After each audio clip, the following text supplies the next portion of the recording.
Good afternoon, colleagues. We'll make a start at 1 minute past 2. Welcome to the first Schools Forum of the academic year. It's good to see so many people in the room today, and I'm sorry if we're having to squeeze up a little bit more tightly than we'd anticipated. Before we start the formal agenda, colleagues will know that have been around for some time that sadly this year we lost Judith Wyman. And at this point I'm going to invite Steve Barr to say a few words. Steve. Yes, thank you, Alan. I will be brief.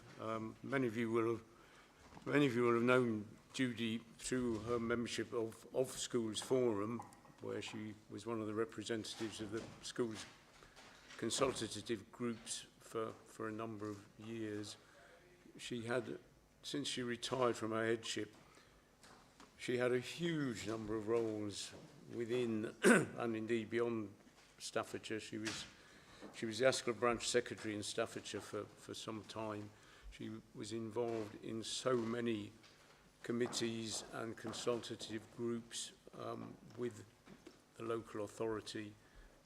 She was governor of schools, she was trustee of MATS, and she was just so involved. And education and the interests of young people in Staffordshire was really at the heart of everything that she did. You will, I think most of you will know that after this meeting, hopefully, if we finish on time, Mr. Chair, hopefully soon after 4 o'clock, we're having an informal gathering of colleagues and people who knew Judy, and if you did know Judy, I hope you'll be able to stay on for that, and I'll say rather more on that occasion. But I'd really like to suggest, I've had tributes come to me from so many people, from colleagues in schools and in the unions, from the local authority, from officers and support staff from Entrust, from HR providers, and from so many others. So what I'd like to finish with really is just to read you very briefly just 3 of those. Thanks to Simon, I'll have this available at the meeting later. It's a much longer collection of those tributes, but just 3 very brief ones which I think encapsulate the feelings that people had towards Judy. She has made the most fantastic contribution to the lives of Staffordshire pupils, staff and officers of the local authority, and she is and will be so hugely missed. She gave so much to Staffordshire and will be remembered as someone who gave her all to her chosen profession. And then the final one I'm going to highlight now is, with fondest memories of Judy, who always had the children of Staffordshire at the heart of everything she did. And I think that sums her up, and that's a tribute that I think is worthy of her. Thank you, Alan. Thank you, Steve. And for those of us who were lucky enough to have known Judy, I can't do anything but echo those sentiments. We were very lucky to have had the opportunity to work with her over the years. Okay, we will now start on the agenda proper. So, Simon, have we had any apologies? Thank you, Chair. Yes, we've received apologies from Steve Breeze, Abigail Rourke, Laura Slynn and Katie Adams. Thank you. Okay, item 2, declarations of interest. Are there any items that colleagues wish to declare an interest in? Steve? Yes, I'd like to declare an interest on items 11 and 12, which go together in a sense, and I would like to ask permission. So I don't have a vote actually on item 11, but I would like permission just to speak briefly on item 11, having declared my interest. Thank you. Yep, no problem at all. Are there any other declarations of interest on the agenda? Okay, item 3. Minutes of the meeting held on the 10th of July. First check for accuracy. Are colleagues happy that it's an accurate reflection of the meeting that took place? Those of us that were here. Okay, and then item 4, matters arising. Does anyone have any matters arising from the minutes? Mr. Barr? You'd be disappointed if I didn't. There are two, one of which you might prefer to defer to item 13 because it's around the education banding tool which is mentioned in item 13, so you might prefer to defer it. The first one is on page 9, paragraph 42.3, where there was a reference to the potential that now exists for the local authority to either take on new schools, which previously had to be free schools and academies, and also potentially to take back under the local authority wing schools which have converted, but where for whatever reasons relations with a trust are not good. That is accurately minuted. I just wanted to report that we, as in the unions, raised the same issue at a recent trades union consultative committee with the leader of the council and the chief exec. And Councillor Cooper, the leader of the council, said that he would be interested in some more information. So that is being looked at. I thought that members would be interested in that feedback. Thank you. Thank you, Steve. Yeah, with regard to the other item that you had, we'll defer that to item 13 if that's okay with you. Are there any others? Okay, thank you very much. Item 5, decisions taken by the chair under delegated powers. I can confirm that there have been no decisions taken by my good self in the interim, which leads us on to item 6, Schools Forum membership update. Simon. Sorry, breaking my own rules. Just a very quick one. You might remember at the end of last term, I'm sorry, I'm steaming up. You might remember at the end of last term, we'd gone out to appoint new members. We've got quite a few returning members and a couple of new ones, but we were struggling to get the representatives or enough representatives for the All Primary Academy. I've carried out another process at the start of the new term, and we have a new member, and Helen Cunliffe. Helen, where are you? Make yourself out. There you go. Helen, thank you very much for taking on position, and welcome to your first school forum meeting. We still have 2 spaces available, though. I don't suggest I'm going to go and do another run now. I'll wait until the new year, and we'll try again. And when I do again, I'll come out to colleagues just to try and see if we can encourage some more participation from the primary academies. But just to welcome Helen. Thank you. Thank you, Simon. Welcome, Helen. Item 7, notices of concern and licence deficit agreements. Tim. Thanks, Alan. And apologies from Mel Scott, who would normally report on this item. As you can see from the report, there is just one school highlighted in the report that has a licence deficit. So that's St Leonard's Primary School, due to ending the year in a deficit position at the end of 24-25. And then there were 2 schools where they've been removed following their conversion to academy status. That's everything. Thank you, Tim. Item 8, Wraparound childcare update. Sarah? She's just sitting at the back. Sitting at the back.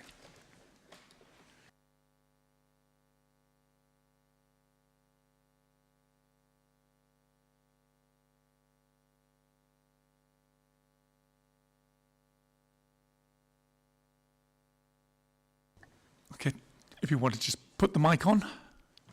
Thank you. Hello everybody, I'm here on behalf of my colleague Kevin Taylor. There is a report, I believe you've all got, regarding an update on the Wraparound childcare programme for Staffordshire. So if there's any questions, I'll try and help and give an update.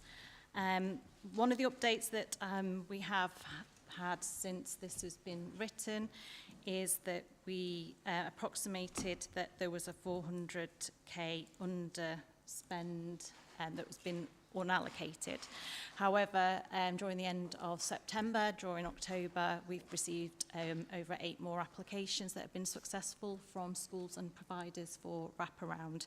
So the unallocated spend stands at £200,000 at the moment. Thank you. Vicky, did you have a question on this item? Wasn't really a question. It was just, I wanted to come in around the item 7, the notices of concern and the licence deficit agreements. Just to say really, and I don't know if this is the right way to say it or the right forum to say it, but I'm just mindful that Steve and I are both on that list. We are obviously the maintained primary representatives on the forum, and it's not lost on us that we're on that list. And I think it was just trying to humanise that a little bit in terms of, you know, the impact that that has on professionals. You know, there's lots of people in that boat. And we're about to sit and make decisions around voting for different pots of funding and all of those things. And as I read the paperwork, I get frustrated around, you know, this will cost more because there's going to be more that people have to contribute to this because it costs more, etc. And ultimately, no one's pot is big enough. And it starts to feel like we're kind of against each other because there isn't enough to go around.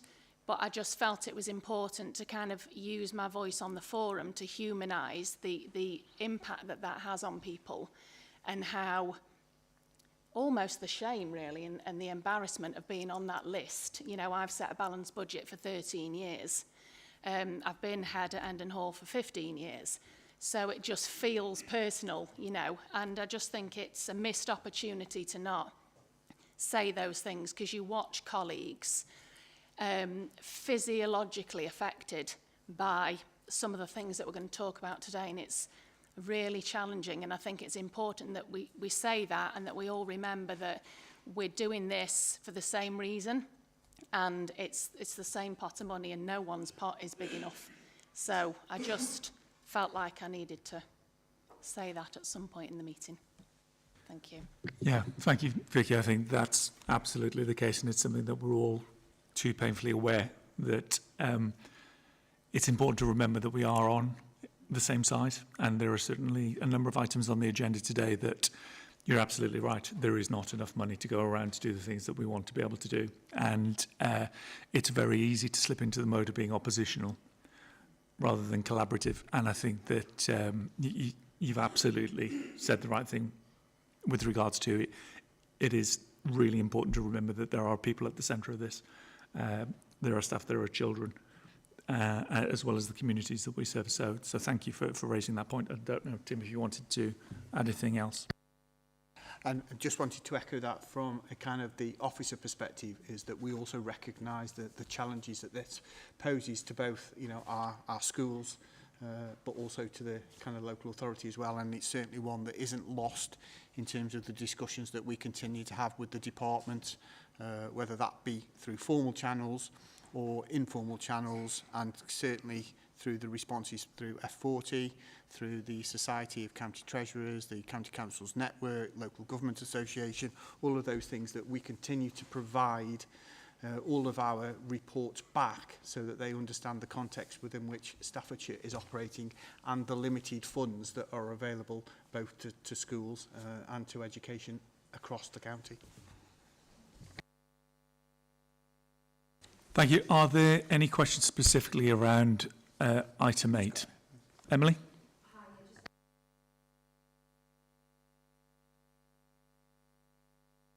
Such a loud voice.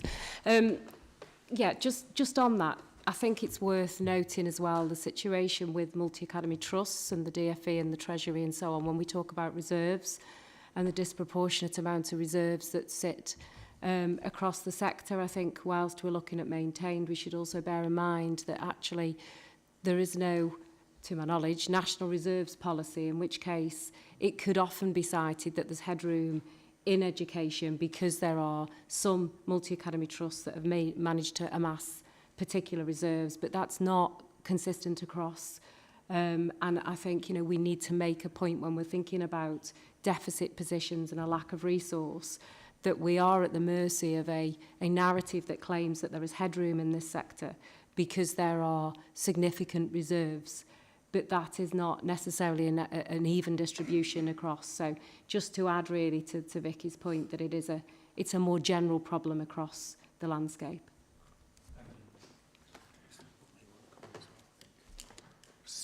Steve?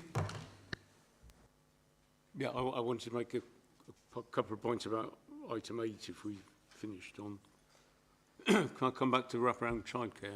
Yeah, absolutely. The three questions really. The first one is we were told at the last meeting, and it's in the executive summary for this meeting, that the ambition is for every parent who needs it to be able to access term time wraparound childcare by September 2026. So I wanted to ask whether we were on target for that. It's good to know that there's going to be a smaller amount potentially unallocated, but my reading of the paper, and I'd be happy to be corrected on this, is that if the year one funding isn't spent, then the year 2 funding isn't available, and I'd like some clarification on that to see if that is the case, what the possibility is of making sure that we can access the year 2 funding.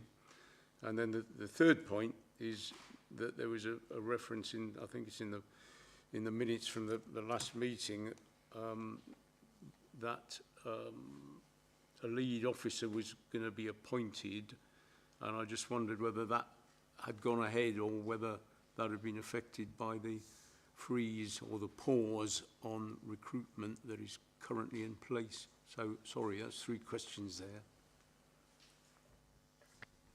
Yeah, certainly can add some clarification to those questions.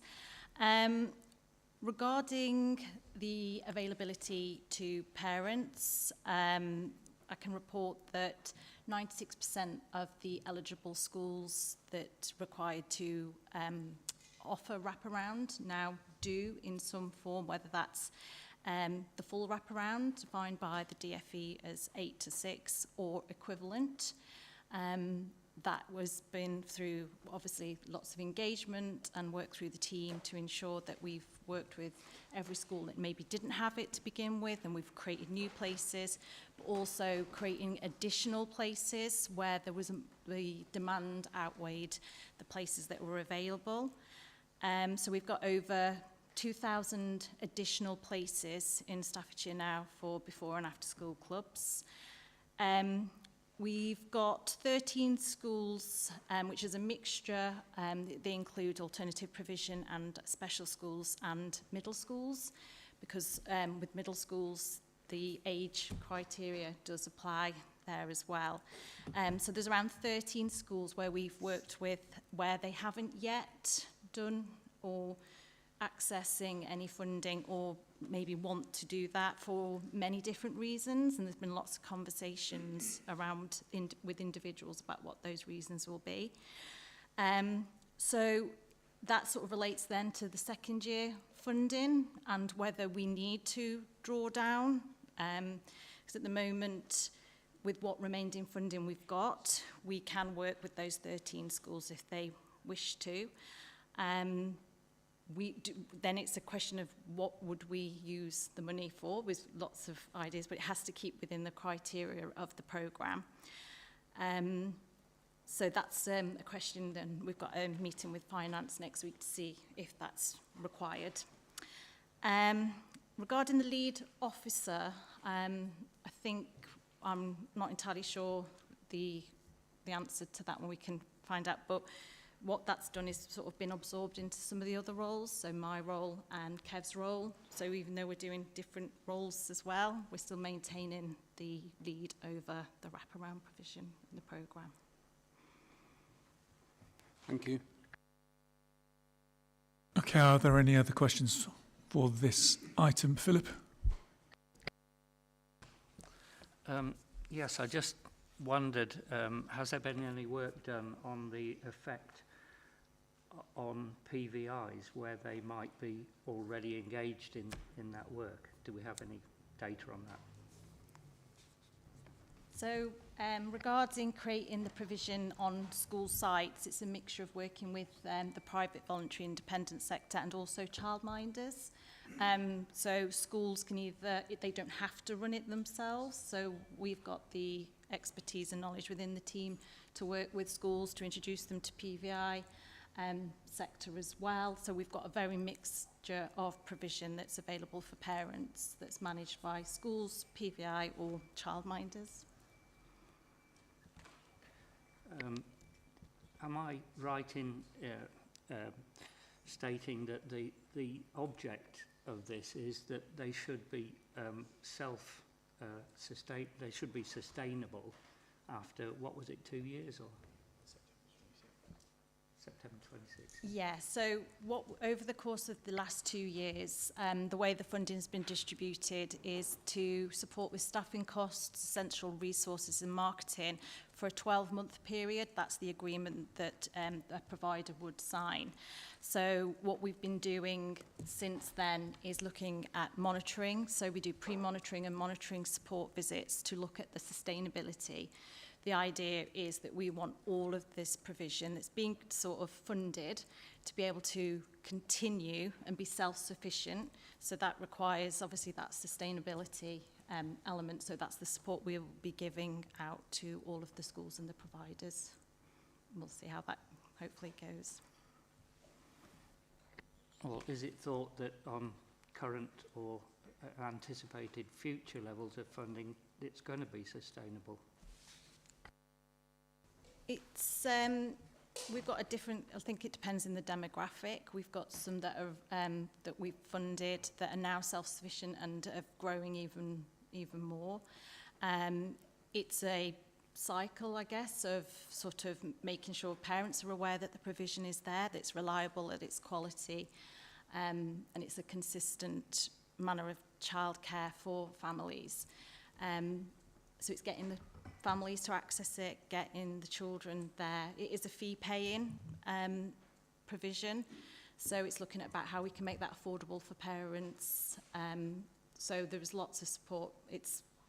It'll depend. Hopefully, we'll do everything we can to support and sustain. That's part of a role within the early years team, is the marketing sufficiency. So we do that with all work with PVI, day nurseries, childminders, and the before and after school clubs. Thank you, Sarah. Sadie, did you want to come in? Yeah, it was difficult for us to be able to access, as a PVI, difficult for us to access support through that scheme because we couldn't get a contract with the school long enough to meet the criteria of the funding. Yeah, there is elements to the legal agreement that we've had to seek, obviously, advice and support on that. And one of those was a licence agreement. If you're a private provider, I am delivering a provision on a school site, there was a minimum criteria of what terms and conditions that you'd got that was set, and we had to take that guidance because of that, obviously, that initial investment into that growth. So, yeah, unfortunately, majority have been able to get that, and hasn't been a barrier to them accessing funding. Katie? Thank you. I just want to pick up, you mentioned middle schools, and some middle schools are really large. So could you give me some information of how quite large middle schools are managing this, please?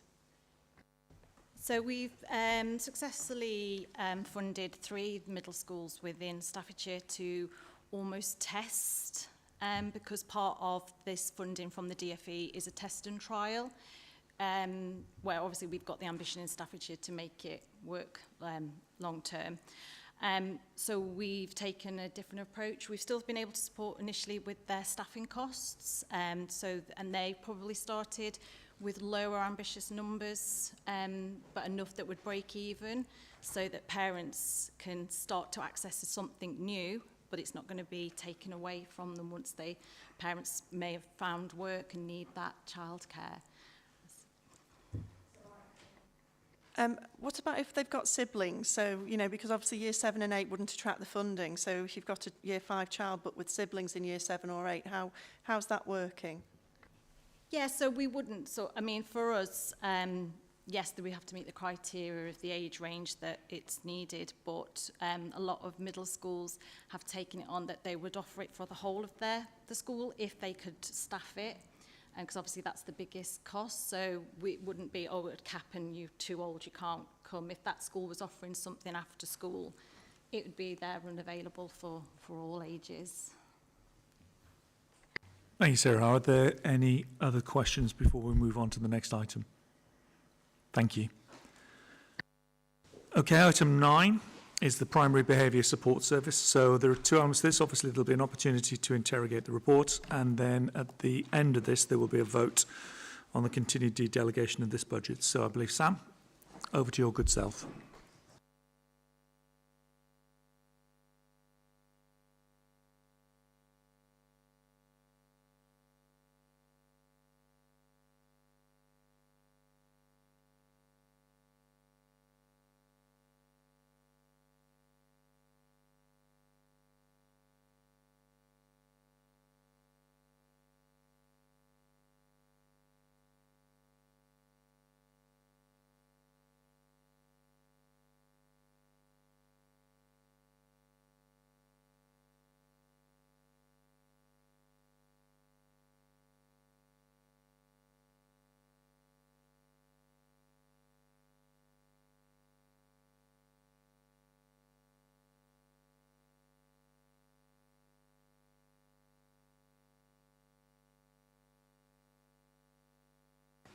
Definitely done, Simon. Thank you. Sam, over to your good self.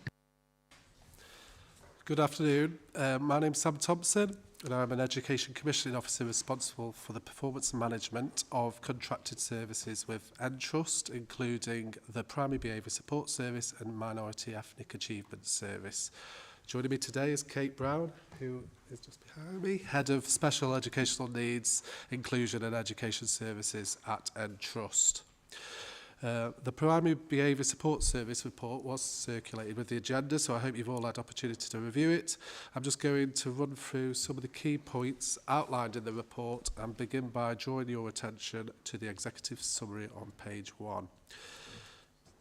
We are recommending that Schools Forum, firstly, agrees to the continued de-delegated funding from maintained primary schools delegated budget for the 2026-27 financial year, and secondly, notes the continued improvements and development of the service over the last year and proposals for next year. The Primary Behaviour Support Service for primary schools was essentially retained service until 2012-2013, when it became a de-delegated service under Exception 1 of the funding reform requirements. The maintained primary schools have since voted annually to agree that the service should be provided centrally. The service is managed by Entrust Education Services, Staffordshire County Council's joint venture partner. The proposed delegated funding for the service, maintained primary schools, delegated budget for 2026-27 financial year would be based on the number of maintained primary schools in Staffordshire. During the academic year 2024-25, the number of primary behaviour support requests from maintained schools increased, even though the number of maintained schools reduced. During the academic year, 198 referrals for primary behaviour support were made across 66 schools, with 4 originating from middle schools. All of these referrals from middle schools were for Year 6 pupils, representing 25% of all Year 6 referrals. The service provides one-to-one support to model strategies for staff and delivers tailored interventions based on the individual needs of the pupil and the school. As highlighted on page 5 of the report, the impact of the Primary Behaviour Support Service is significant. 98.5% of pupils referred during the the 2024 to 25 remained in their school placement and avoided permanent exclusion.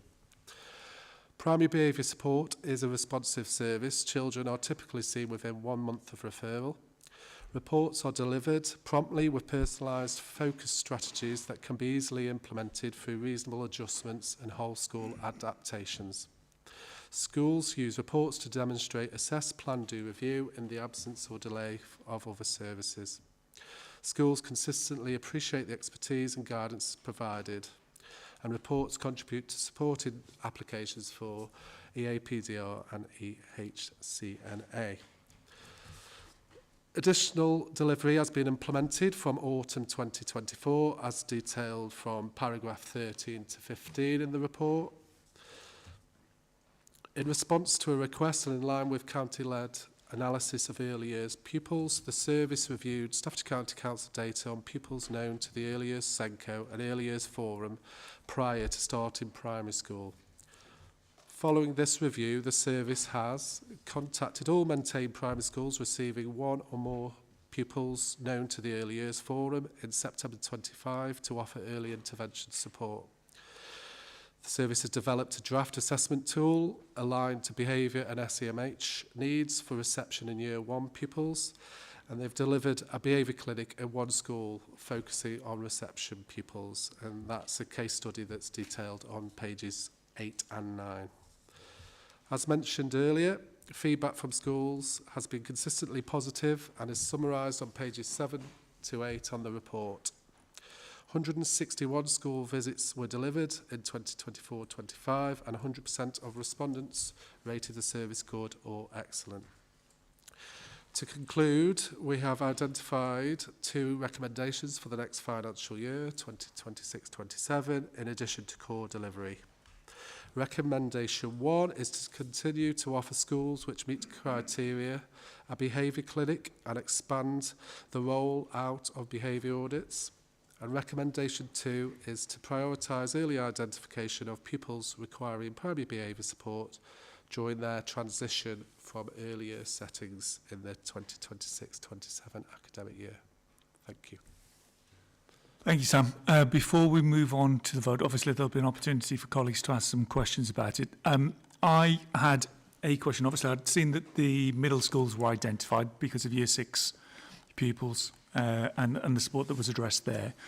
I suppose the other question with regards to 3-tier provision is the number of first schools, particularly as well the engagement from first schools, because obviously as it's a primary behaviour model, within that, you'd anticipate that first school colleagues would be accessing that service as well.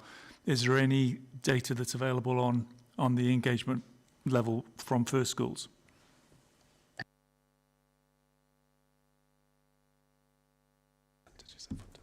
Can you hear me? Sorry. Kate Brown. We don't actually drill down to first schools. We classify them as the primary sector, but obviously if that's something that the forum would want in detail moving forward, that's certainly doable. Thank you. It's a what's the polite phrase that I can use to describe? It's a hang-up of mine to do with the fact that clearly within Staffordshire there is a 3-tier system. And I think that for colleagues that work within that 3-tier system, it's beneficial, whilst not necessarily within this forum, but it would be beneficial to see the sort of representative support in that context. Are there any other questions or queries from colleagues around the table before we move on to the vote with regard to this item? Doesn't look like it. Okay, thank you, Sam. So, Simon, do you want to inform us who's available to vote?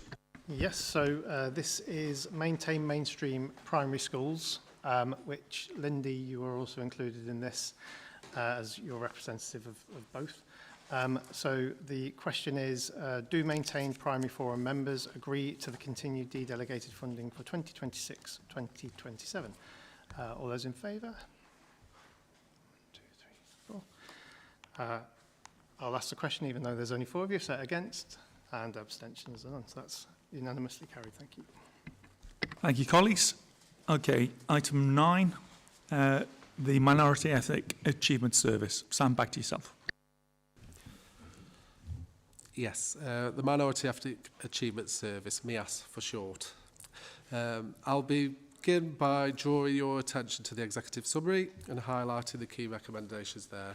The report recommends that School Forum agrees to the continued de-delegated funding from maintained schools to the delegated budget for 2025-26 financial year, and notes the continued improvements and development of the service over the last year and proposals for next year.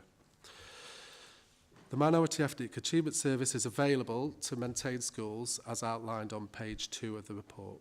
Primary and secondary academies can purchase the service at a cost on a pupil-by-pupil basis or as a combined package of inclusion support and other services.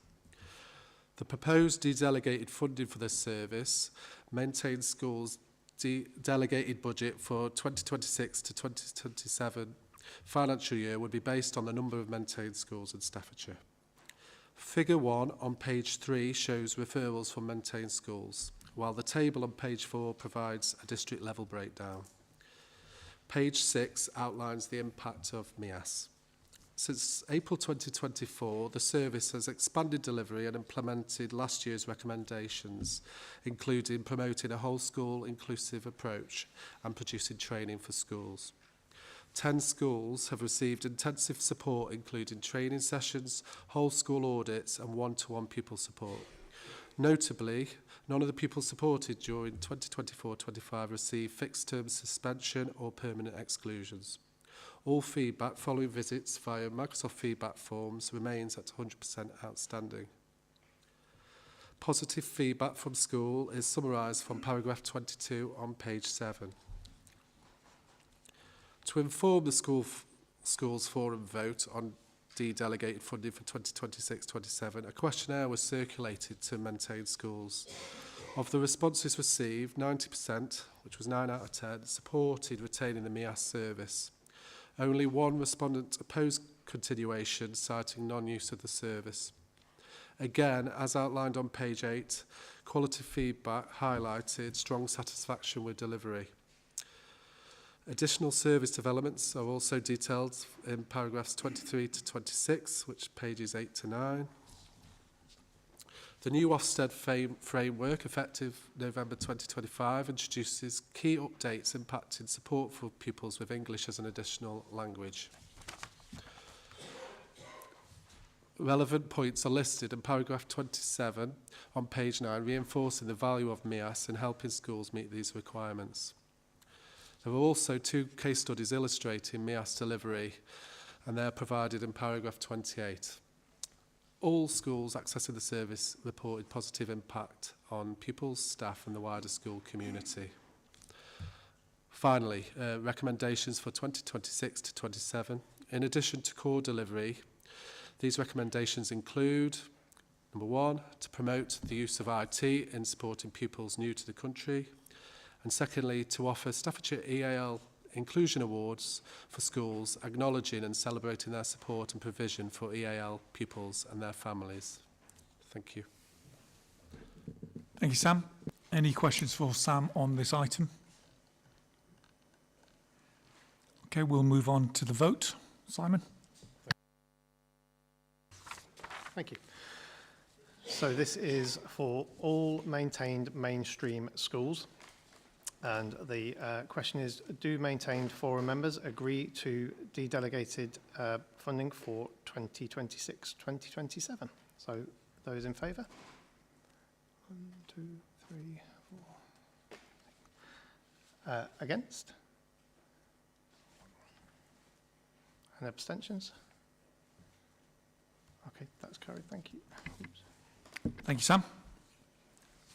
Okay, item 11, which is the Trades Union Facilities Time Funding. Steve, I'm going to invite you to lead on this to start with. Yes, thank you, Alan. Just briefly, there's a very clear paper in your pack which sets out the background and gives you 3 options on which to make a decision. As I say, just a little bit more background. The formula that is currently in place has been unchanged since de-delegation first came on the scene 10 years-ish ago, and it was worked out by local authority officers at the time, and it's set out in the paper. It's basically a fairly small lump sum and then a per pupil amount, which is different for primary schools, primary age pupils, and for secondary, and the per pupil amount is higher for primary than for secondary. This has been revisited at the request of ASCL, NAHT, NASUWT and NEU, and it seems that there's no one at the authority now who can remember the reason for this rationale. I do think it was explained to me once, but to be honest, if I understood it at the time, I can't remember it.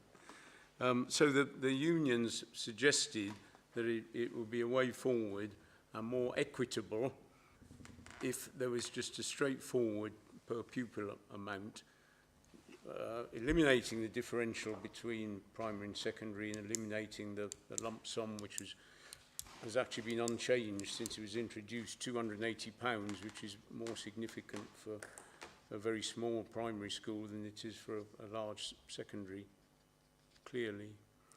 So the paper does set out there is, for larger schools, they will be asked to contribute a slightly larger amount. For smaller schools, it will be less. But in terms of overall school budgets, the amount is minimal. I think the largest secondary schools previously, it came to under 2,000, and it would now come to just over 2,000 a year, I think, in total. So just to give you the background, that the request that this comes to Schools Forum came from all four teacher and school leader unions, and it is the unanimous recommendation of those four unions that option 3 should be adopted. Thank you. Thank you, Steve. Tim, is there anything you wanted to add? No, other just to obviously confirm that we've been working with those the four school teaching unions to draft the paper, and I think Steve's done my job for me. So thanks very much, Steve. As you can see there, the recommendations are that you consider the options that have been modelled, and as you've heard from a trade union perspective, they would prefer option 3. So hand back over to you. Are there any questions about this before we proceed to a vote? No? Okay. Simon, do you want to guide us through this one? Yes, so the information is in the paper. So my proposal is just to offer option 1, 2 or 3 and ask you to raise your hand, simple as that. I will ask if anybody's against or has any abstentions, just as some people may not have been able to have got through the paper. Now we do have a very new member who's joined us. Show of hands please for option 1. Okay. Option 2. I think I can see where this is going. Option 3. 1, 2, 3, 4, 5, 6, 7, 8. Oh, 10, 11. 16. Okay. And then we've got anybody against the proposals in general? And anybody abstaining? Option 3 is carried. There we go. Thank you, colleagues. Okay, item 12. There are several voting points in this item, so I'm going to hand over to Luke to talk us through Schools Budget 26-27, De-delegation, Central Expenditure and Education Functions. Luke. Thank you, Chair. So Schools Forum is required by the finance regulations to annually approve central expenditure, and maintain school members are required annually to vote on each de-delegated budget heading by phases and approve a levy per pupil to fund education functions performed by the local authority. As Alan mentioned, there are quite a few votes in here, so I'm going to take it a vote at a time and then pause for questions and then hand over to Simon for the vote. So starting on page 52 and moving on to 53, we've got the Central School Services block. This comprises of two distinct elements, which are the historic commitments and ongoing functions. This is funding allocated to local authorities to carry out central functions on behalf of maintained schools and academies. The funding is separate to the schools block and not deducted from a school's budget. So we'll start with historic commitments. So while not yet announced, this is expected to remain at £924,000. This is the amount required to fund the prudential borrowing. In previous years, Schools Forum approval has been sought for the SEN transport budget of £250,000 as well.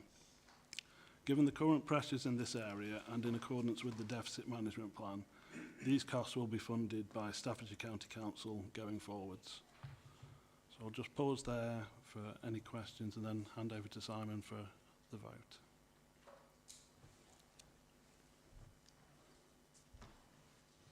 Emily?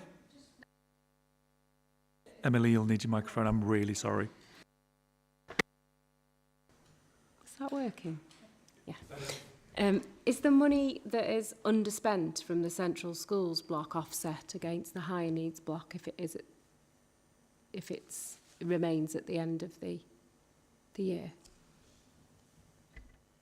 It will be with the second part of that. I think the first part we just get the exact amount of funding to cover the prudential borrowing. Ah, thank you. Thank you, Emily. Okay, Simon, do you want to take us through the vote on this bit? Thank you very much. So this is for all members in relating to historic commitments. Does the Schools Forum approve the use of the historic commitments funding as set out in the report? All those in favour?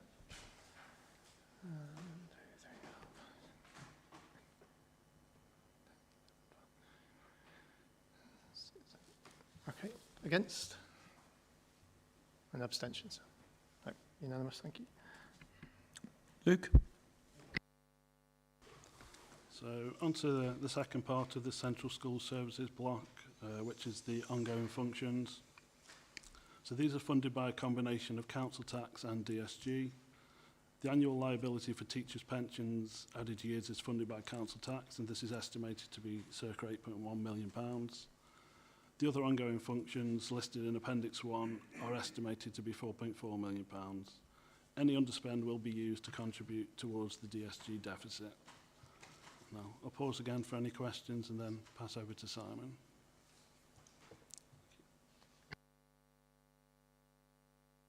No questions? Okay, Simon? Thank you very much. So this is ongoing functions, and that's all members again. Does Schools Forum members, do School Forums members, I'll start that again. If I'm going to get grammar wrong, get it wrong in front of a load of teachers. Do Schools Forum members approve the ongoing functions allocation in the Central School Services block to fund these services? All those in favour? 1, 2, 3, 4, 5, 6, 7, 8,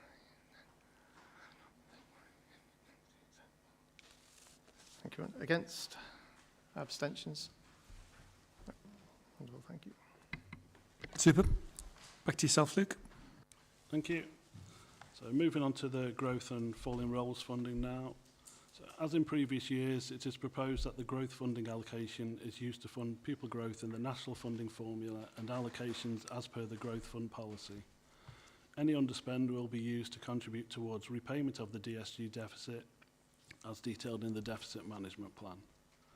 Funding is also allocated for falling roles. However, the latest estimates of numbers on roll in Staffordshire indicate that we are unlikely to receive any funding.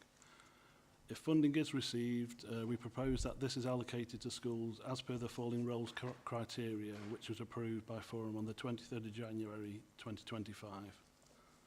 I'll pause again. Emily? Is there an amount that is ring-fenced that would be transferred over into the, as part of that plan? There must be, I should imagine, a parameter of how much can actually be transferred as part of the underspend. Does that make sense? Luke, do you want to come back in on that?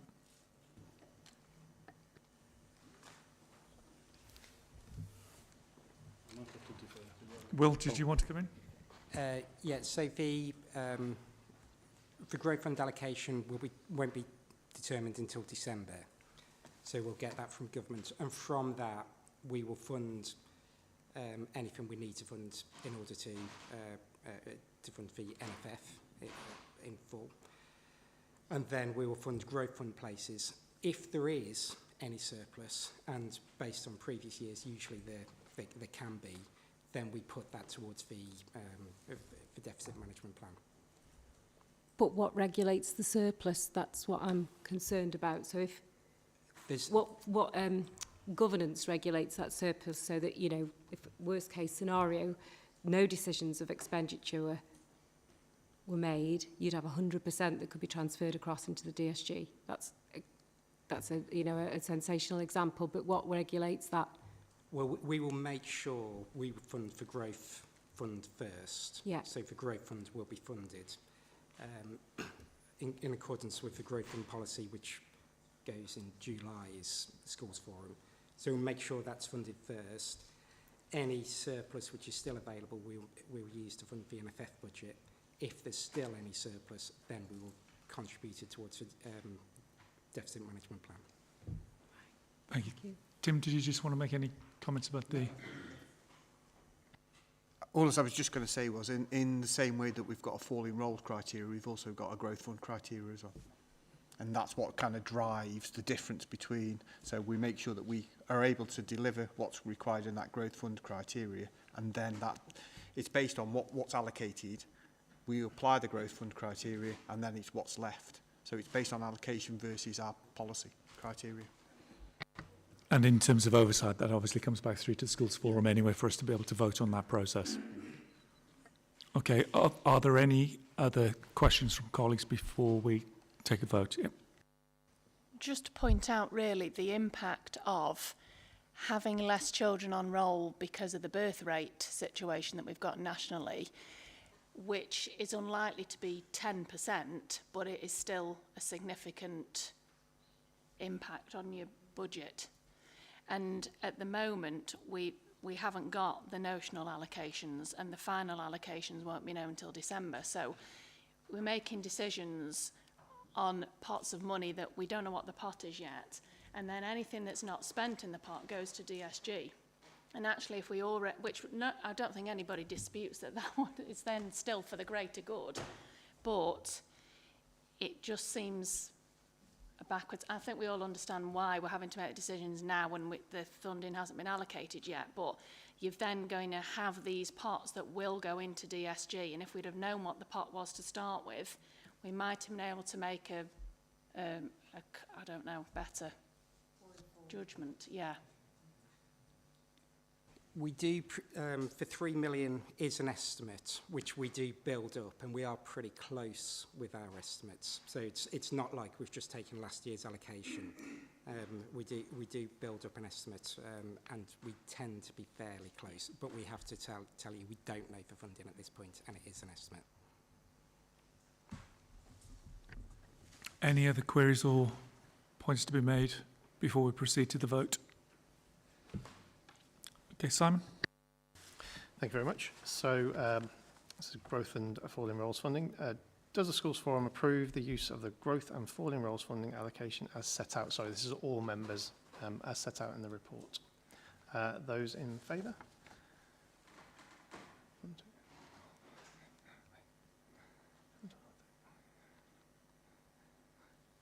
That's unanimous. Thank you very much. Thank you. Luke, back to yourself. Thank you. Moving on to Central Early Years Expenditure now, begins on page 54. For 26-27, the authority is asking for 3.082 million of funding to be centrally retained. This funds statutory functions along with back office administration and overheads, details of which can be seen in paragraph 29 to paragraph 32. It is estimated that the ask equates to 2.1% of eligible funding, which is in line with last year's approved funding and below the 3% now allowed for 26-27. So I'll pause there again for any questions before handing over to Simon. Philip? Yeah, and I note that it says this will apply separately to each entitlement. Does that imply that there's some latitude as to how you allocate the funding there, or is that laid down by government? There is a little bit of flexibility. So we have to calculate the 97% based on each entitlement. So the 3 and 4s, the 2-year-olds and the 9 months to 2-year-olds. So we've got to make sure for each one of them we are passing through at least 97% of the funding. So there can be a tiny bit of movement, but obviously with the percentage increasing now, there's not that much scope to move anymore. The reason for the question is it's well known in the sector that the rates that we are getting are all out of kilter with what the actual costs are, and I just wondered whether you are you are forced into this, or whether there is some latitude for deciding, for instance, to increase the 3 and 4-year-old and perhaps take it away. Obviously, I don't think any of us would have, well, I don't know, because it would have any beef with what you're doing, and it's well within the the requirement from government, but it's just about the allocation. Yeah, and I think we recognise that from the workshop we put on, that the 3 and 4-year-olds is where a lot of the focus is. But we do have to make sure there is 97% on each of the entitlements, so we are restricted to quite a degree. Thank you. Thank you. Any other questions? Yep. It was just asked a question around the, because obviously this is to support the early years team in delivery and all of those things which are very valuable. But then coming back to an earlier point around the breakfast club and wraparound provision, we note from the report that we received for there that the person who was leading the inclusive pathways had left post and there was going to be some recruitment. But then we found that the lead officer role had actually been encompassed into 2 jobs. So within the scope that the centrally retained amount, will that still allow for the growth in the delivery of those services, or is there likely to be a capacity issue potentially in some of those things that have to be delivered? I'm not aware. I think we've taken a more sort of detailed review of it this time. We've had a couple of new people sort of taking on different roles, so we've kind of taken it back to really build it up again, to see what is needed, and I think that's particularly helpful with the new entitlements coming on as well, and we've got a fresh pair of eyes, so not anticipating there to be capacity issues with that. Thank you. Okay, we'll now move to the vote. Simon? Thank you. So, does the Schools Forum approve the proposed level of central support services for early years provision? Again, all members. So those in favour?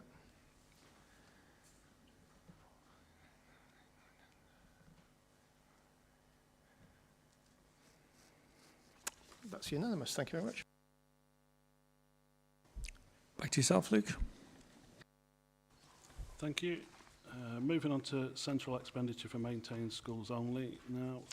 So Schools Forum representatives from maintained primary and secondary schools are required to vote annually on behalf of the schools they represent to determine whether these costs and the associated funding will remain central or be delegated to schools for them to manage themselves.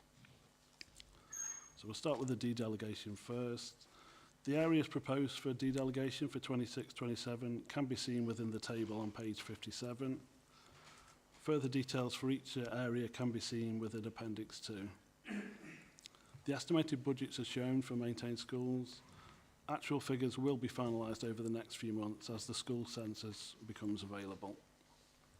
I'll just pause there for any questions before handing over to Simon. Yes, yep, sorry. A note on paragraph 39, you're saying that DFE is introducing a new portal for free school meals checking. Will that have an impact on our own costs of our service?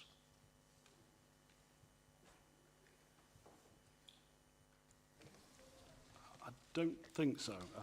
I think from what I'm told, before you would have to, the local authority would have to provide this service for you, or you would have to outsource it to somebody else. And this is giving you that opportunity now to take that on yourselves and do it as a school, but it shouldn't add any additional costs. Any other questions? Okay, we'll move on to the vote then.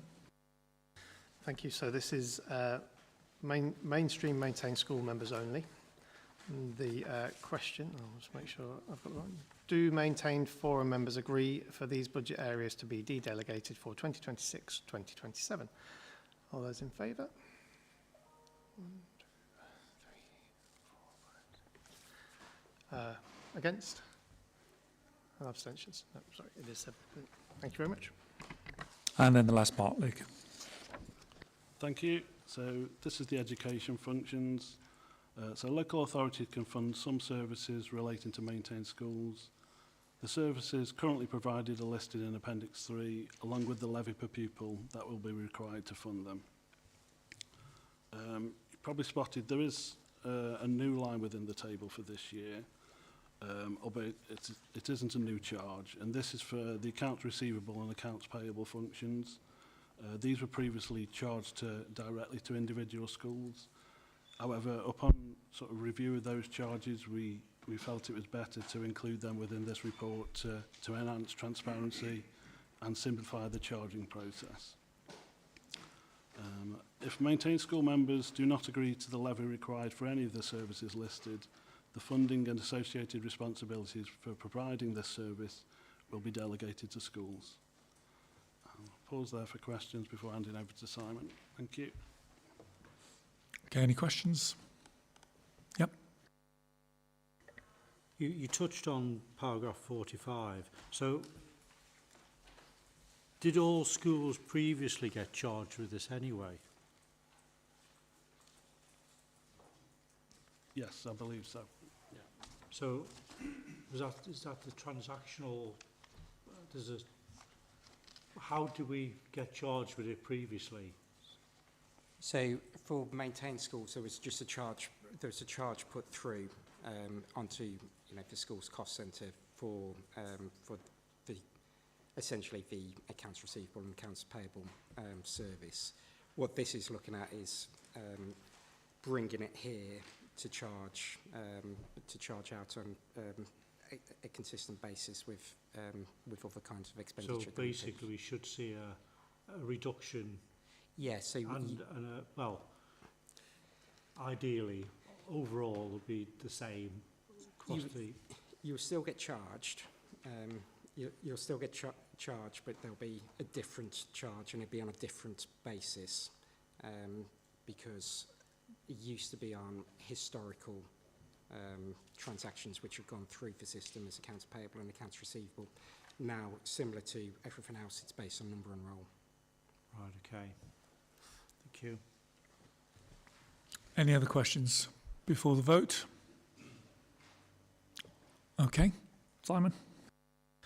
Thank you very much. Okay, again, this is mainstream maintained school members only, and the question is, do maintained schools forum members agree to the levies per pupil presented in Appendix 3 to fund the costs of the associated services? All those in favour? 1, 2, 3, 4, 5, 7.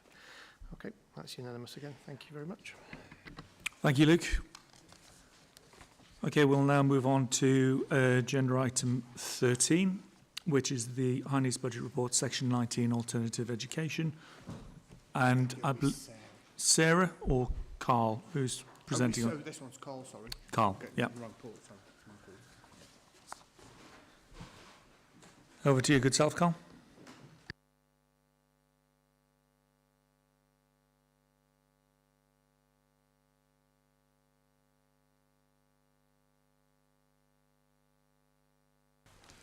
Thank you. Bit of advice, but it's a bit of learning going on there. Thank you for inviting me, for allowing me to come today for this agenda item. Today I've come to our Schools Forum to comment and support the principles proposed by the local authority to introduce a contribution based upon a formula from schools from September 2025 towards the cost of pupils accessing alternative education under Section 19 of the Education Act 1996. You'll have all seen, hopefully, the report which was shared in advance. If I could first of all just thank the members of the Task and Finish group for attending the meetings when they could and for making their valuable contributions. Just going through the report, changes to the application process. All schools should have noted that from September 2025, when making an application for Section 19, they now have 3 choices. They can choose to, the head teacher, and it has to be the head teacher, the head teacher can choose to agree to make the contribution as calculated by the formula. The head teacher can agree to not make any contribution towards the cost, or the head teacher can request that whilst they are willing to make a contribution, they wish to discuss the individual circumstances of that child. The recruitment formula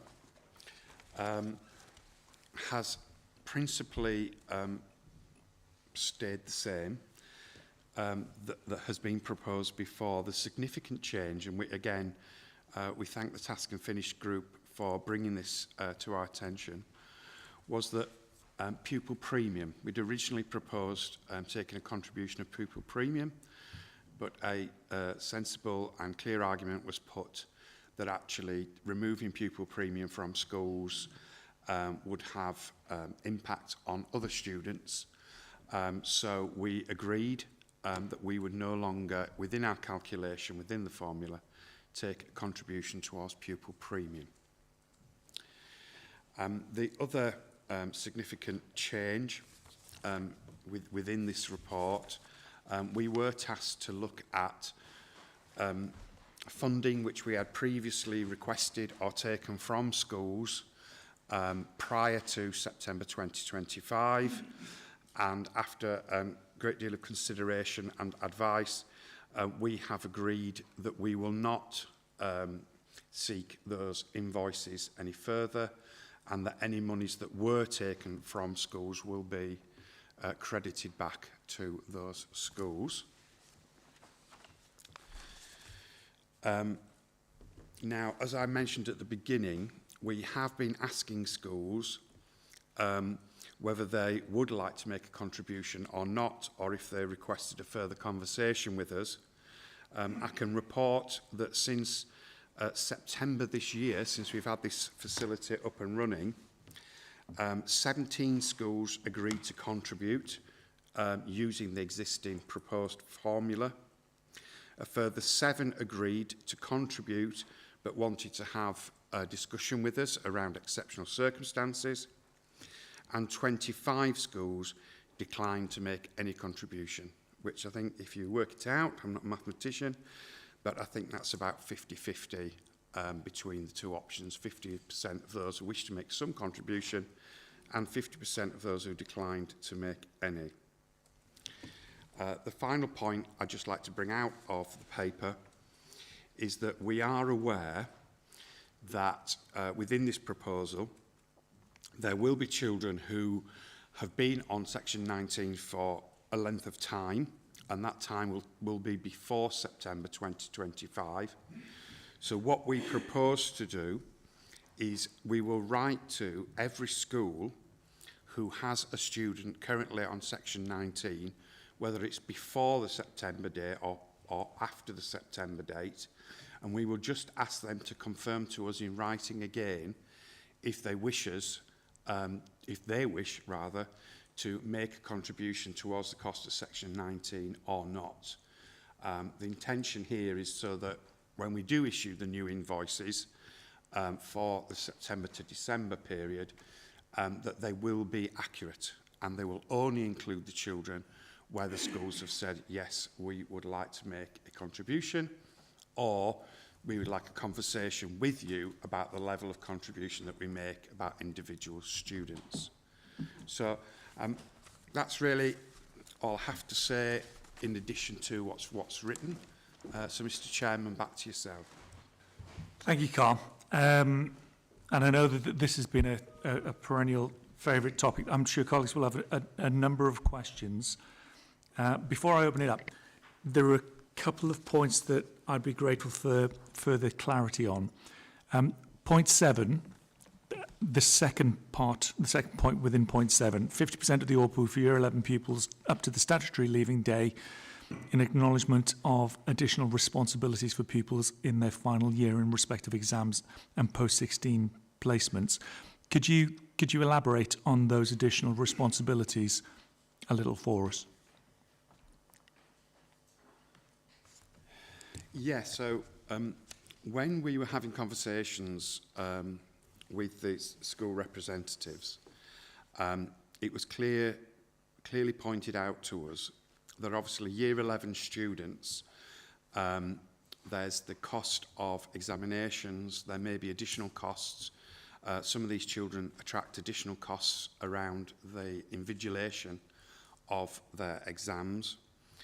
So we didn't feel that it would be appropriate to levy the 75% against Year 11 students because there were additional costs which surfaced for students, particularly in Year 11. Thank you. 2 more from me.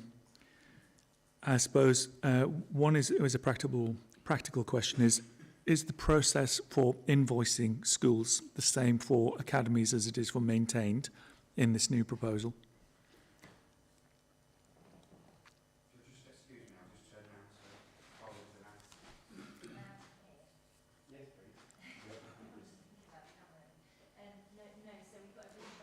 Sarah, you'll need to...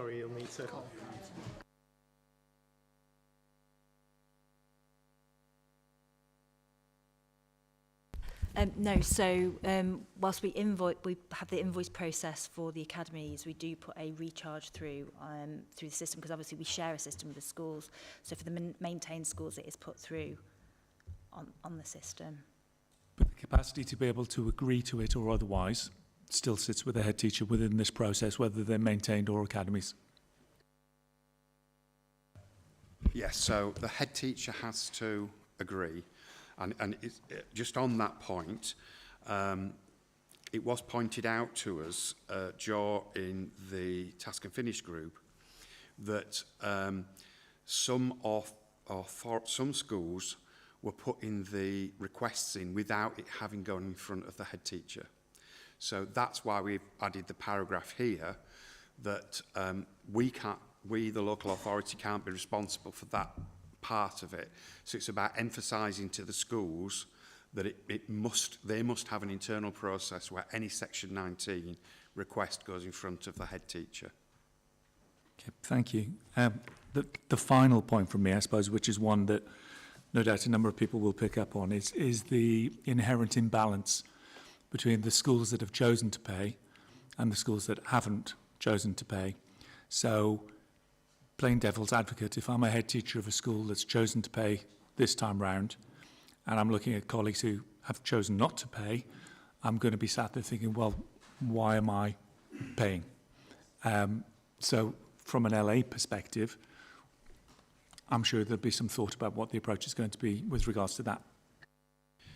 Indeed, and that has really been at the centre of this whole discussion about Section 19. The guidance from the Department of Education says that we may request from schools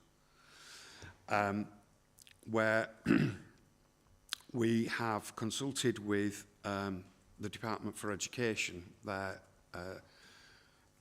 He described himself as an expert on Section 40 from the department, and he seemed extremely well informed.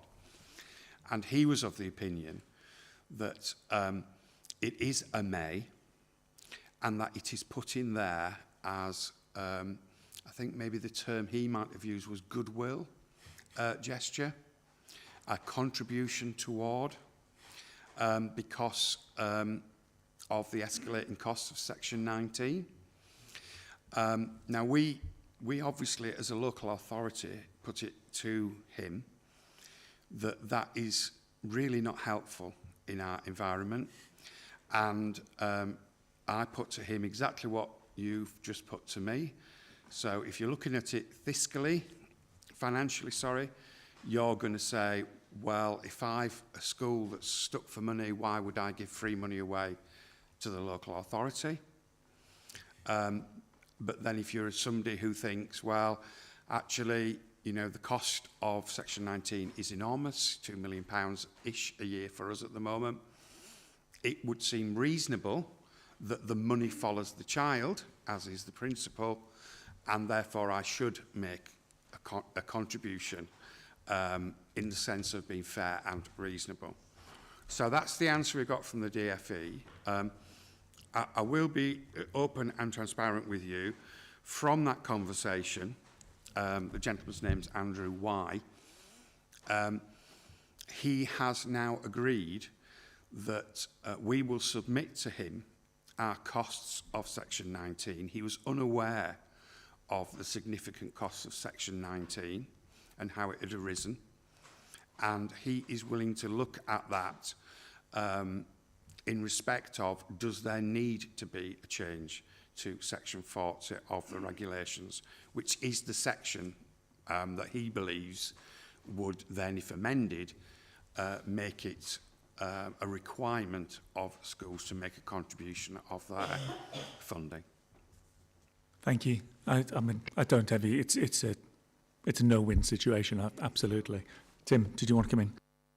And just on that point about the inequity, one of the things that we will be doing, as Carl's already indicated, is we will be writing to the department to say they need to provide clarity to avoid inequity. And similarly, that's been raised with the West Midlands DCS group again, and they will also be writing to the department around clarity to avoid inequity in the system. Okay, having hogged it for a while, colleagues, I know. Nicola, do you want to come in first? And then I'll come to you, Emily. Thank you. Firstly, I'd just like to thank Carl and Leslie for their support and the time that they've taken in listening to the Task and Finish group and the representatives that were around the table. I really do feel like schools have been listened to. And Carl has worked really hard in a very difficult situation that we've all recognised that he's in to do that. So thank you, Carl, for the work that you've done and for listening as well. And that is impacted by Carl's work has impacted on the proposals, which I think moving forwards are sensible. It remains the fact that it's not in the funding agreement, and I understand the goodwill aspect of it, but some schools, as we've talked about already, just don't have that money to be able to say we can contribute. You know, with all the best will in the world, I would love to be able to say that we can afford to do that, but some schools are just in that position where they can't. So in that space where it's not in the funding agreement, I can understand why some schools are saying we won't contribute. And usually that's simply because they can't, because that money isn't there. So it's not, I don't think that there's any lack of goodwill. I genuinely think that there isn't the capacity in schools' budgets to be able to say we can. Can I ask one question, please, Carl, just of the dates? So are schools expecting to have refunds or credits to their budgets from every invoice prior to September 2025? Is that correct? That's my clear understanding. Thank you. And we're hoping to achieve that, it says in the paper, by December 2025. Thank you very much. Thank you. I understand the issue around inequity as well. And I think my point is just that while it's in the funding agreement that schools don't have to, I think schools will hold on to that because of how tight their budgets are. And there does remain the legal challenge through Brown Jacobson as well with regards to this. So I think it's wise that the local authority are seeking clarification around the funding formula, and then it's clear for everybody. But a big thank you to you and Leslie. Thank you, Nick. Emily? Just another, on a point of clarity, I'm presuming the number of children that are eligible for Section 19 is rising. And I just wonder to what extent the data is skewed if it is presented in this way, in terms of, you know, whether a school or a local authority are responsible and where the money and therefore the accountability sits. I think we potentially fall foul of creating a misconstrued position about the tension with ensuring that the children have full resource, because actually what you're doing is, you know, you're almost subsuming the issue in terms of whether, you know, how that's been handled. So if it is being costed via, you know, a local authority and they're rising costs, and that's year on year, similar to homeschooling and what we've seen in that, you know, arena, then you are amplifying a problem to the DfE, to the government. If you are trying to offset it amongst a number of stakeholders, then critically what you're doing is masking a, you know, a problem in the longer term. So for me, it's a data issue actually, in terms of, you know, I can see why, you know, I can see the intentionality around how the costs are being managed, but I do feel that it could possibly be creating a subsidiary problem. If I may respond to that, please, Chair. So it's an interesting situation, because when we, I think the figures are in here, when we started the whole Section 19 recoupment, we had a very large number of children who were on Section 19. Once we made it known, once it became known that we were charging, that number dropped significantly. That was an immediate concern to us, because were schools then not asking for Section 19 when it was appropriate?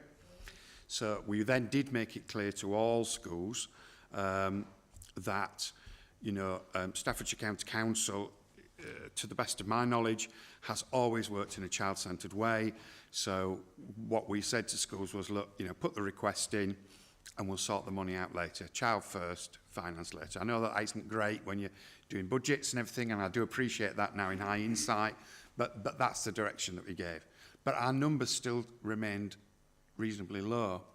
And it'll be interesting to see how, now that we've arrived at this situation, what happens to those numbers again, because I agree with you. What we don't want to do is mask a problem by schools not referring in. But what we do know about some of the schools who did reduce their numbers, because obviously we followed it up with schools, was that they were then telling us, well, actually, we found it's cheaper, given your formula at the time, for us to do that in-house. So we provide our own AP rather, or we put a virtual classroom in place, or we arrange for a TA if the child's got an EHCP with provision to go to the home. So actually, what was intended, that our intentions brought about schools actually behaving in the manner that the guidance actually states, which is you should only come to the local authority as a last resort when you can no longer meet the needs of this child through your own provision. So it's been a very interesting journey, it's been a very challenging journey, and I'm very, very grateful to Nicola's comments. They're very well received and appreciated. That's why we felt we had to raise it as a national issue with Andrew White, and I'm very grateful to the DfE for saying, well, send us your figures, send us your data.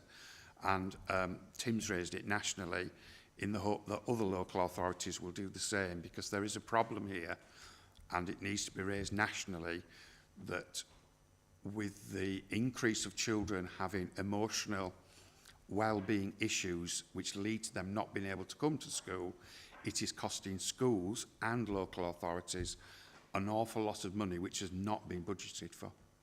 And that's my point, that actually that needs amplification. What it doesn't need is being in any way diminished as a real issue that's hitting the sector. Thank you, Emily. Any further questions, Steve? Yeah, one point and one question. I'd just like to reinforce the point that has already been made, because I think it impacts on the discussion we're going to have in the next agenda item. that the majority of head teachers who are saying thanks but no thanks are doing so not on a point of principle but simply on the dire financial constraints that they're having to tackle. The question, Carl, I don't know if you can answer this, but I was just curious as to why the sort of default is 75% of all pew, but for youngsters who are admitted to hospital, it's 100%. Why is that 100%?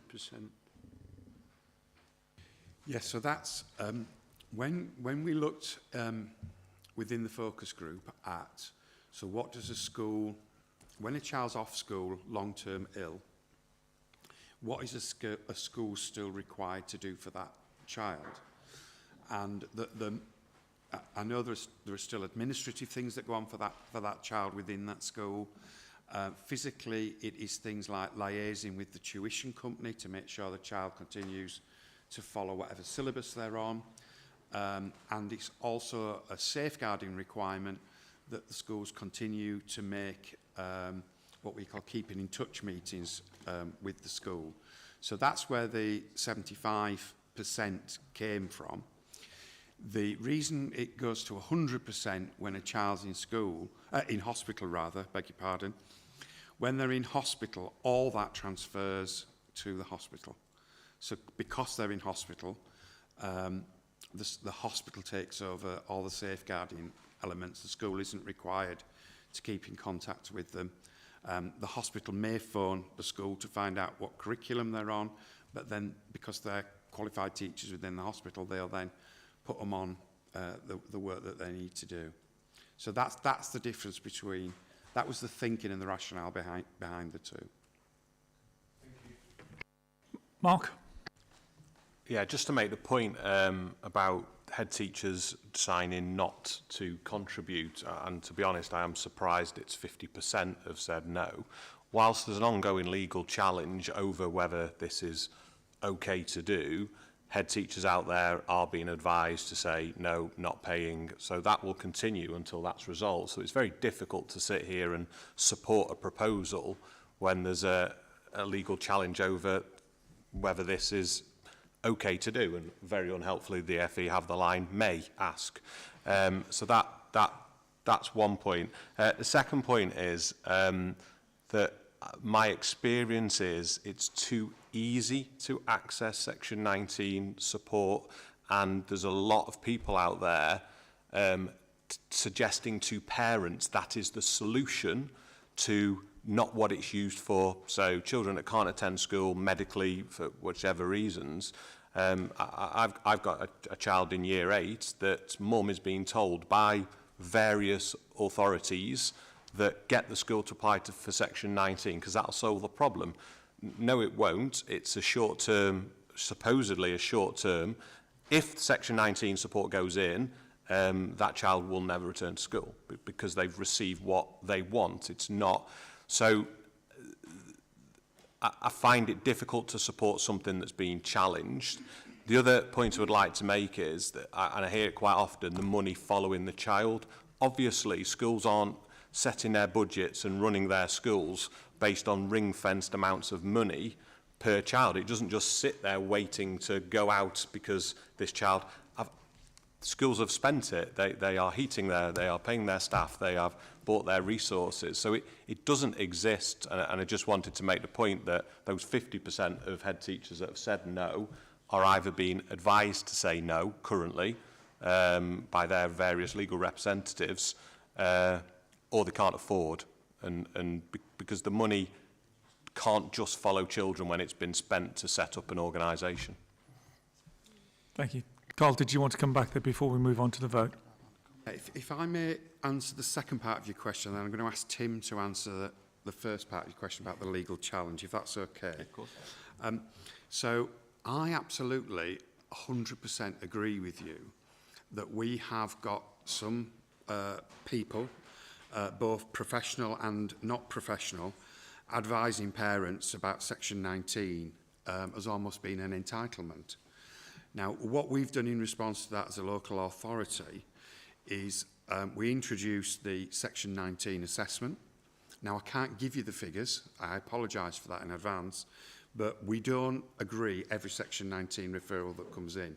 There are many Section 19 referrals that we will push back, and we will say, well, actually, this child can go to school. There isn't significant enough evidence, whether that be medical or otherwise, to support the claim. Therefore, the child should come to school. And what the Ombudsman tells us very clearly is, if that's the decision, then we should then be taking attendance action against the parent, because it's one thing or the other. It's Section 19 medical, or it's actually parental condoned absence from school. So we have that in place. The other thing that we're doing is, and you weren't specific, but I will say, sometimes the professionals who support absence, I think unintentionally sometimes, or not understanding the consequences, are medical professionals.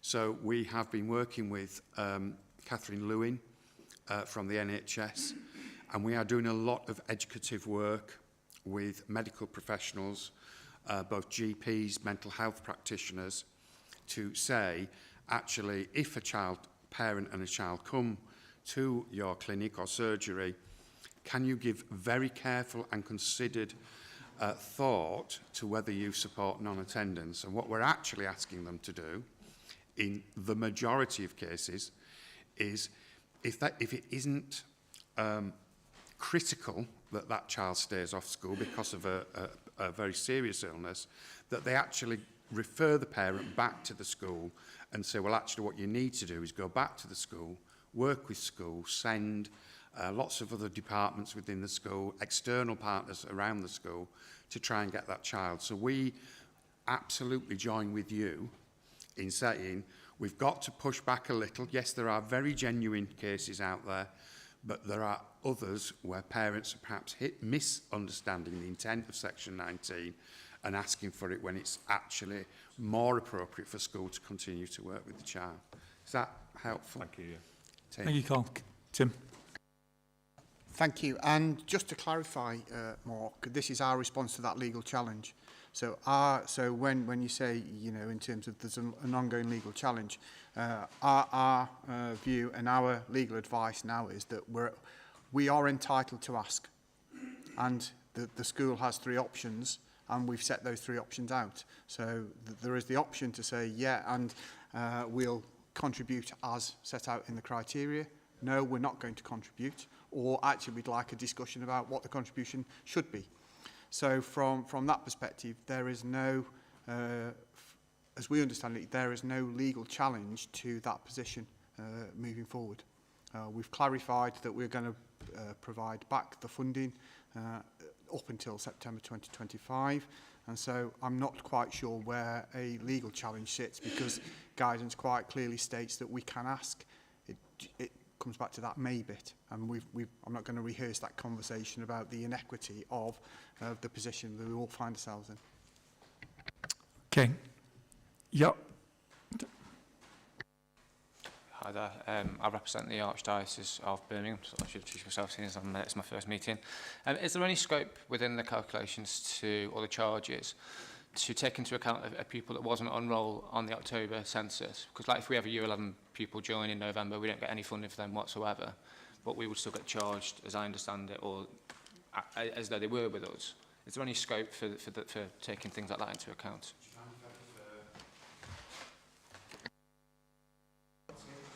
Yeah, I was just going to drop in. For me, you see, that's that conversation. That's why we've put that 3rd option in. Because for me, that would be one of those conversations to say, well, hang on a minute, this is a youngster that actually wasn't on our roll, and so therefore it comes back to that ORPU bit, didn't receive the ORPU, so can we have a conversation about what we do for that youngster? So I think that's why we kind of cover that 3rd one for a multitude of situations, including that one. Thank you, Tim. Okay, I'm going to move this on to the vote, because clearly we have another substantive item to cover before 4 o'clock. So, Simon, do you want to take us through the vote on this item, please? Okay, so there are 3 recommendations to this report. The first one is simply to note the report, so I don't need to vote that. We'll assume that's been taken as read. So the second one is to support the Section 19 recruitment formula for contributions towards the cost of pupils accessing alternative education under Section 19 from September 2025. So I'll just ask the room for all those in favour, show of hands. 1, 2, 3, 4, 5, 6, 9, 10, 12. And against? Oh, a few more. So I keep hands up. 1, 2, 3, 4, 6. And abstentions. 1, 2, 3. Okay. Thank you, colleagues. Tim, did you want to just finally come back in on that? I was just looking at your mic, sorry, Simon.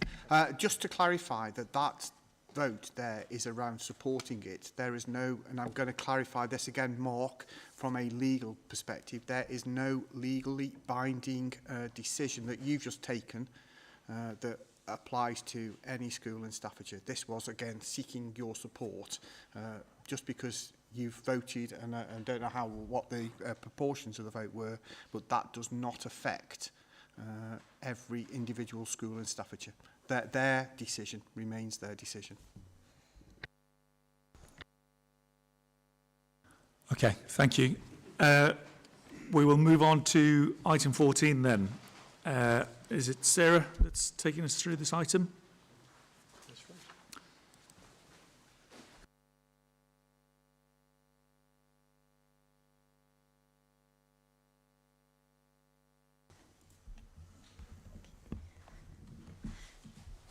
As previously agreed, this is the regular report outlining the latest position on the high needs block given the ongoing pressures in this area. It's a much longer report than normal as it also covers the Council's deficit management plan and request for the 0.5% transfer from schools block to high needs block in 2026-27. While significant changes are anticipated over the next 5 years due to local government reform and the forthcoming SEN White Paper expected in January, this report assumes that current rules, regulations and the County Council's boundary remain unchanged. As we've not yet had an indicative settlement for 2026-2027, we cannot currently be sure how much funding will come to Staffordshire. One thing is for certain, it is likely that it will be nowhere near enough, given that the accumulated deficit is likely to be over 90 million at the end of this year, and with a forecast overspend next year of over 60 million. I won't go through the paper in full, as I presume forum members have already had an opportunity to read it, but to summarise, the paper outlines that the Q2 forecast overspend in high needs block is £42 million in 2025-2026. That's up 3.5 million from the figure reported in July's forum, and given the recent challenge on Section 19 charges and agreement to reverse charges relating to historic provision, it's expected that though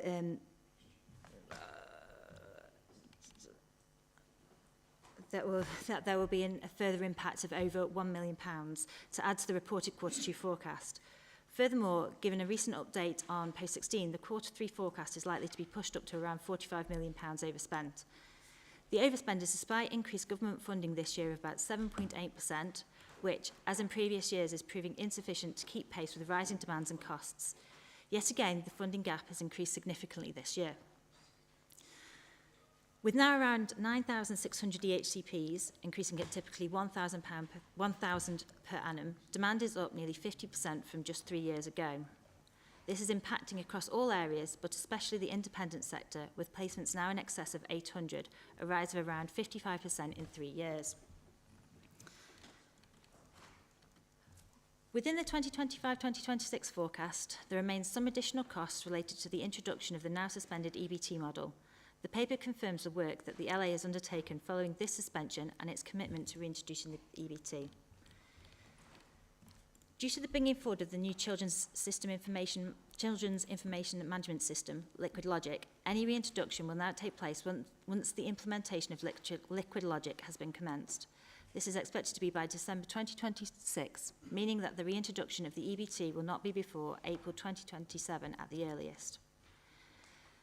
The paper outlines a significant decline in Staffordshire's DSG reserve, which at the start of the year was in deficit by over 53 million, and given the current overspend, will deepen further to more than 90 million by the end of the year. Going forwards, it is unlikely that government funding rises will keep pace with the continued rises in demand and costs for support, and left unaddressed, the annual overspend is likely to continue and could be around 115 million by 2030-31. This remains a national concern, and the government has maintained the statutory override, requiring that accumulated DSG deficits should remain ring-fenced separate to the Council's other reserves through until the end of 2027-28. This is effectively a temporary bank overdraft that will need to be repaid before it becomes so deep it subsumes all the Council's other cash balances and effectively makes the Council bankrupt. Given the extent of the deficit, this will likely impact on the educational provision available to future children with SEND for many years to come. At its current level, the Council is already losing annual revenue returns of over £4 million per annum in lost interest, and this will increase as the deficit grows, funding that would otherwise be available for delivering essential council services. Based on our current forecasts, it's expected that by the end of 2027-28, the deficit will be around 220 million. It remains unknown how the government will expect authorities to deal with their accumulated shortfalls when that time comes, and there's a possibility that the government will again further extend the statutory override. As such, it represents the most significant financial risk to the authority. Given that we are in deficit, we are required to take action through a deficit management plan to mitigate as far as possible the overspend in this area. This has been worked up with 4 key things in mind. It is unlikely that the government will step in to provide the additional funding required. The Council is prevented from using any of its own general resources to support this area. The transformation plan will take time to impact and is unlikely to deliver significant immediate or short-term efficiencies. If we permit the deficit to grow to that extent, 430 million to 515 million by 2030-31, aside from the chronic impact that it would have on the Council's overall financial position, we will have dug a hole so deep it will take years or decades even to dig our way out of it. And as mentioned, this would impact on the amount of education support available for future generations. The report outlines in summary the key themes and actions within the plan, including the development over time of a more inclusive system where more of our children are educated and supported in our mainstream schools. By working with mainstream and special schools, we will seek to provide the necessary support and capacity that will reduce the reliance on more expensive independent provision where this is not appropriate or necessary. A review of existing policy, non-statutory provision and alternative delivery and funding options that could reduce the pressure on the high needs block. And the use of other earmarked reserves where permitted and approved by Schools Forum, for example, surplus growth fund money. The Council has put in place significant additional investment of about £3 million through the Send and Inclusion model to help make this happen. However, as I said, this will take time, and until this has had an impact, a more sustainable model has been developed, it's actually an additional financial burden on the already overstretched high needs block. Furthermore, the LA is using DFE Send capital funding to create additional provision in Staffordshire special schools based on a detailed analysis of need. This includes evaluating the feasibility of a 220-place all-age special school for children and young people who experience complex social, communication and social interaction needs. Plans are also progressing to develop enhanced resource bases in mainstream schools across the county. A working group has been set up to deliver this provision with a draft specification for this provision completed by December 2025. The intention is that bases will begin to operate from September 2026 and will be in place across the whole county by September 2027. In the meantime, we continue to lobby central government for a fairer funding model. The F40 reported that our high needs block per pupil allocation in 2025-2026 was the 4th lowest in the country. We are asking for a funding model that no longer leaves Staffordshire as one of the lowest funded authorities, as well as requesting an increase in funding that properly matches the level of need in Staffordshire. Although there has been no specific meeting to discuss the DSG management plan with the DFE this autumn, the ESFA has previously supported the actions detailed within it. In 2024, they acknowledge the activity detailed within the DMP will take time. There is no quick fix, but the strategy is to first mitigate as far as possible the annual overspend, which will help limit the overall accumulated deficit. Whilst we have used the Department for Education's recommended DMP template, it's very complicated and inappropriate to share in a forum such as this. However, we have recently met with and shared this information with the High Needs Block Working Group. Would anyone from the working group like to come in and make any comments? Steve, did you want to come in? Yeah, there's a couple of things briefly on the tool, which I said earlier, they're really matters arising from the last meeting, and then there's my usual contribution on the 0.5 transfer. So the EBT, the minutes of the last meeting actually record that I said I'd be interested to know how AI could be used to support a robust quality assurance process. So I'm not expecting the answer now, but I would like to say I'd still be interested to know how AI is going to support the robust quality assurance process. And the second thing was also minuted, and this goes back to a point I made in a different context earlier, was that I appreciate what the paper says and what you've already highlighted, Sarah, that the reintroduction has now been put back by several months and possibly more. But there was a reference to a lead officer being appointed to reintroduce EBT, and I wonder whether that has happened or whether it's in process or whether it's something that's been put on hold because of the pause in recruitment. So that's EBT, the education banding tool, and then I don't know if you want to answer that, and then I'll come to the other point, if I may, after that. Sarah, I understand that was not necessarily about the the deficit management plan working group. Sadie, you sat in on that meeting as well. Feel free to comment or otherwise. Yeah, last volunteer standing.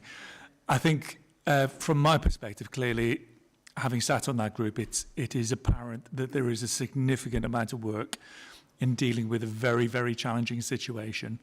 And Steve and Sadie and I have sat in on various meetings there where it comes back to the point that we started this meeting with. There is simply not enough money to go around. And this is about trying to mitigate a situation that will inevitably worsen over the years. And whilst the changes that and the strategies that the local authority are trying to introduce will make a difference, it still won't be enough to deal with the significant shortfalls that we, along with other local authorities, but us seemingly more so than a good number of them, are going to be facing. So from sitting in on those meetings, I have been reassured that there is a significant amount of work in addressing the issues in a meaningful way.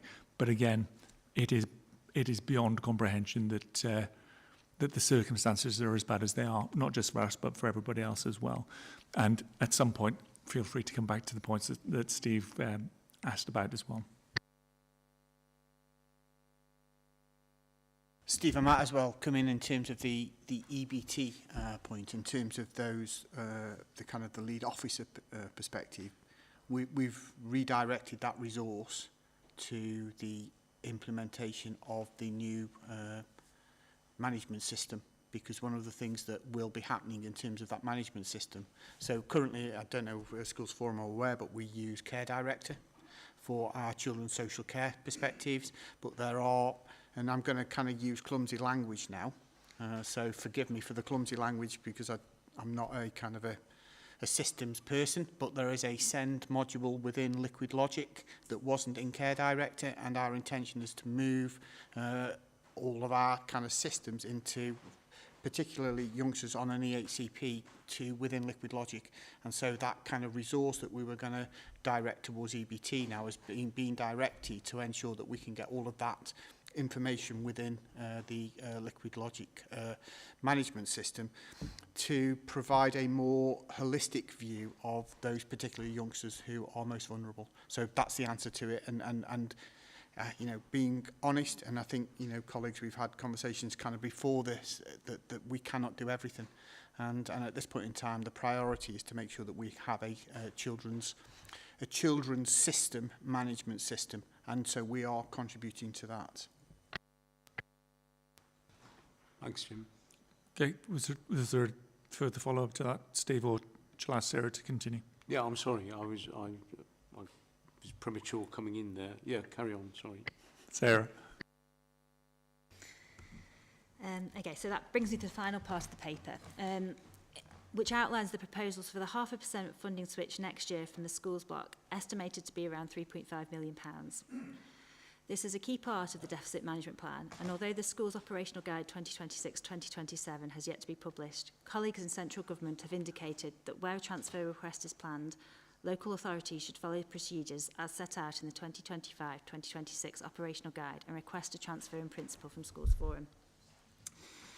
The total amount that will be transferred will be determined by the 2026-2027 allocations that will, and will be subject to the fulfilment of the minimum funding guarantee levels as set out by government.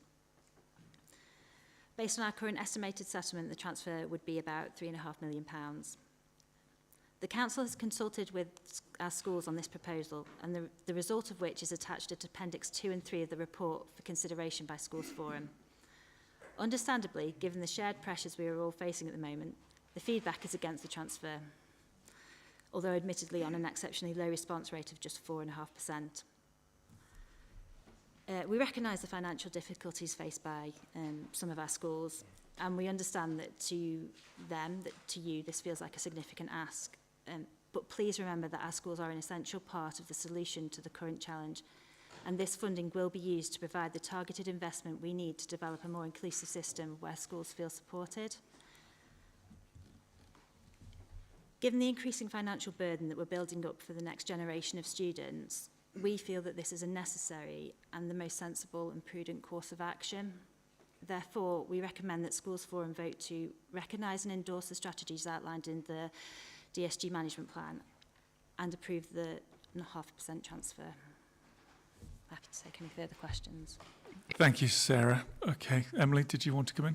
It's a quick question. Are we part of the government's safety valve or delivering better value in SEND programmes? Because clearly they're designed to help provide funding to help clear accumulated deficits. And given the fact you've just outlined that Staffordshire is one of the most concerning, does that apply? And the other question I would ask in terms of similarly linked to that is presumably that deficit management plan is being reported separately on the budget, because you've got until 2028, is that right, to have it accounted for separately? So on the first question, we're not part of the safety valve scheme or the other scheme that you mentioned there. Presumably at the point, they began a few years ago, so at that point in time we weren't deemed to be one of the most in need councils. And I didn't quite follow your second question. If you just say on that, and we did have the conversation, I remember around this table, about the fact that actually were we doing the right thing by not exposing the extent of the problem and transferring that 0.5 across, because we were almost softening the fact that this was going to happen in time. So I do think that's a shame actually that we haven't. And on the other bit, the fairer funding 40, the F40 group, how much are we actually agitating around the amount of money that we get per student? Because by virtue of the fact you only had 4.5% of head teachers responding to this, I would think largely that it's not getting through this information. It isn't getting through in terms of what the extent of the issue is per pupil in terms of funding and what it means with the high needs block and how that's affected. Tim, do you want to come in? So I'm just going to kind of clarify, Emily, in terms of the safety valve programme and the delivering better value programmes. They were not a can we join? They were a government direction that you would be part of those programmes. And the conversations that we continue to have with the department is that we still wouldn't meet that criteria. So that kind of puts into context the place that those 25 safety valve programme local authorities are still in, and similarly those 55 local authorities. So from that perspective, when you say it's disappointing that we weren't, that was because we weren't eligible, so we didn't meet the criteria. That's my point. We didn't meet the criterion, but actually, if we'd have almost allowed the money to have been spent in the way that we needed it to have been spent, we possibly would have been in that situation, Tim. That, we're almost too cautious. yeah, I need to come back to that. And again, that comes back to the, you know, I am going to kind of come back to the point that we made right at the very beginning of the meeting here, that we have to take some responsibility for this as well. And I appreciate exactly the point you're making, that actually let's just spend, spend and spend. But the reality is that if we did, then we'd be in a far worse situation than we currently are. And I gratuitously spend, but No. but not rob Peter to pay Paul is my. But yeah. Similarly, we like you as school leaders have to look after your budgets. You know that we report into a senior leadership team that again that put those challenges on the local authority.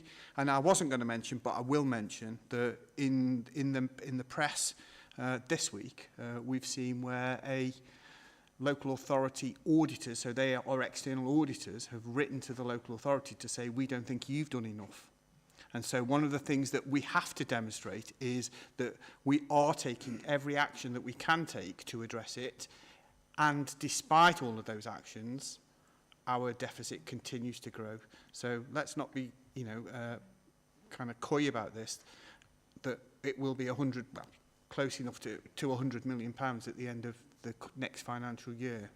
And the point you make about, are we highlighting this, where are we agitating? Not only do we agitate through F40, but I've sat in meetings now a number of occasions where we're sitting with the MPs, we're sharing it with the MPs, and we're explicitly making sure that they're aware of it, and then similarly they're written to the Secretary of State again to make sure that they're aware of the challenges that we're facing in Staffordshire, partly due to the national system, but partly due again to underfunding. And and again the report, and you can see the report about it's not rocket science to see the lower funded local authorities are those authorities that have some of the biggest deficits. And it frames some of the discussion that we've had in previous years about the clawback as well, hasn't it? That's why head teachers have decided to vote against the clawback, because it's almost saying, well, that's okay, because we don't need that when clearly everybody's in exactly the same situation. Sarah, did you want to come back in? Yeah, I also just want to make the point that I kind of got the feeling that we don't know how this is going to play out.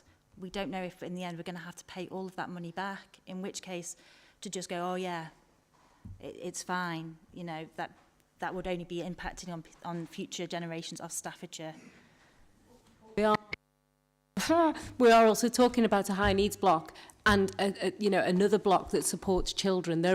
It's children's money that we're moving from one place to another. We're not taking the money from a magic pot. We're taking it from off some children and putting it into a different cohort. So I just think that there is it's Sophie's choice. It's a really it's not a nice situation to find ourselves in. But I just wonder, in terms of the sharing of information, Tim, as well, whether that comes up at your CEO and head teacher briefing sufficiently, because it affects us all so acutely. I have to say that not only does it kind of feature on all of those, so that every meeting it's also reported as part of our quarterly outturns, so so publicly. So at our cabinet meetings, there will be a line, and again, I'm just going to share some information that was shared earlier on this week. The only additional kind of reference to any kind of challenge from a financial perspective was the challenges around the high needs block, and that gets reported through publicly through kind of cabinet meetings and council meetings as well. So it is very explicit and it is very kind of out there, and and it has been for from. Oh, right, sorry, yeah. And we continue to do that. I've got a number of colleagues that want to speak, so I'm going to walk around. Tom? Thank you. So the total deficit positions that are quoted there, I presume that includes post-16 age pupils. Is that right? Yes, it does. Yeah.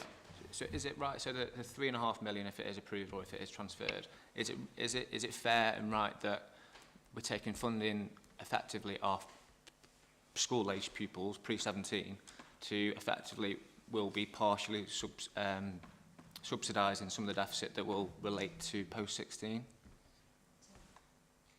the way in which we invest that funding, so in terms of the kind of the 0.5%, is then reinvested actually in statutory school age youngsters. Kev, did you want to come in?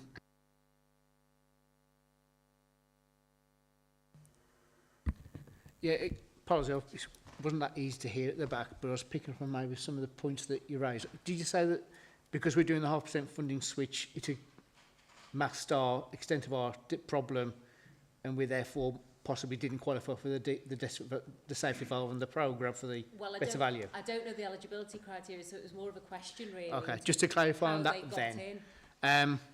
At that point in time, when those programmes were created and kind of been stood alone, they haven't really expanded those programmes. It was identified for the worst authorities in around 2021, 21, 22 deficits, and they've been frozen really and seeing how those programmes plan out. They haven't had massive impact in those authorities. No. At that point in 2021, 21, 22, we actually weren't in a bad position. We were only just on to break into a deficit at all, and we hadn't done any of the 0.5% funding switches at all for 3 years in a row.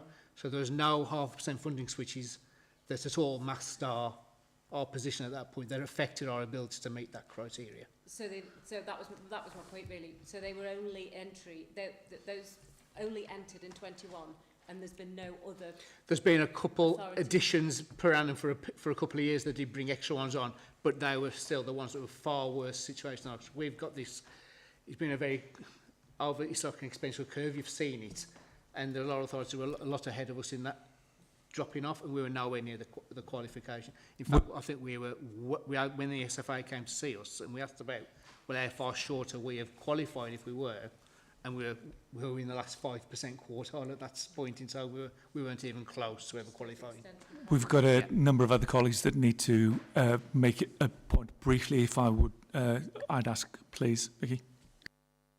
Yeah, it was just to highlight the point around the equity that's come up several times, because an independent setting will charge you what it costs, and we are meeting that need with what we've got, and it was just to make that point. Thank you. Briefly, Steve, one last point. Yeah, I mean, I'm conscious of the time, so and most of the points have already been made, so I really will be very, very brief, but my position over the years has never changed. We totally support the deficit management plan, all the work that's gone into that. We totally understand that the problems the local authority faces, along with most other local authorities, on the high needs budget. But it is fundamentally wrong for me, personally, for us to agree for funding to be transferred from the mainstream schools budget, where the demands are only going to increase over the next financial year. And I say I'm conscious of the time, so I won't start listing the reasons for that, but we all know most of those, I think. The local authorities made it clear that if Schools Forum does vote against the transfer, that they will appeal to the Secretary of State, and I fully understand that, and I think it's probably right and proper the local authority should do that. Secretary of State may or may not overturn our decision, but it seems to me to be sending altogether the wrong message to all sorts of people, not only in our schools in Staffordshire, but at a higher level in government, for us to agree to that transfer. So I'll stop talking now, but I shall be voting against it, and I hope Forum, as we always have done in the past, will also refuse that request. Thank you, Steve. Okay, due to time, I am going to move us on to the vote, so there will be two parts to this vote, and Simon, I will hand over to you. Thank you very much. Okay, so obviously, as per the recommendations, there are a number of recommendations, but two specific that we're asking for the Forum to vote on. The first one relates to the strategies outlined in the Staffordshire DSG management plan, part of the report. So we're asking for the Schools Forum to agree on those. So I could ask for a vote in favour. 1, 2, 3, 4. Sorry, I'll wait as the hands are slowly going up. Can you repeat that? I don't know if I heard. Say again, sorry. Is that? Yeah, but there's two parts. So there's in the report. Sorry, in the report there are actually two questions that are being asked. The second one will relate to the 0.5. I can assure you that one's coming. The first one is just about supporting the DSG management plan. And can I just see whether people are happy to do that? I just asked for a clarification. I think the confusion has come from if the 0.5 is part of the strategy in the plan. Then I do apologise then, sorry. Is that what you were trying to say, Sarah, from the other end? Tim, my belief is that they're two separate votes, aren't they? Yeah, I think, whilst I appreciate exactly what you're kind of saying, Katie, that one kind of contradicts the other, and we do get that. I think what we're trying to say is you support kind of the aspects of the way in which the management plan is developed, whilst we appreciate you're going to kind of vote on that particular line in terms of the 0.5% switch, but actually the other aspects within that deficit management plan, we will make it quite clear that that's how Schools Forum have voted with that in mind. Okay, shall we have another run of that? Yep. Apologies, that will be my fault there for... Okay, thank you. Okay, so it's just to School Forum to agree the strategies outlined, not concerning ourselves on 0.5% switch at the moment, in the Stafford DSG management plan. So I can ask all those in favour of those. So 1, 2, 3, 12, 35. Brilliant, thank you. That's unanimous. Okay, and the second one is the transfer of the 0.5% from the schools block to the DSG to the high of the DSG, sorry, to the high needs block in 2026-2027. All those in favour? All those against? Any abstentions? Thank you very much. Okay, thank you, colleagues. And we will now move to just the very last item, which is the work programme for the remainder of the year. So everybody's had an opportunity to see it at the back of the agenda. So our next meeting will be on the 22nd of January, and it will be a Teams meeting. Anything to add, Simon, on that? No, nothing to add at all. Okay, thank you, colleagues. Sorry it's overrun ever so slightly. Thanks again for your contributions today, and we'll see you online in January.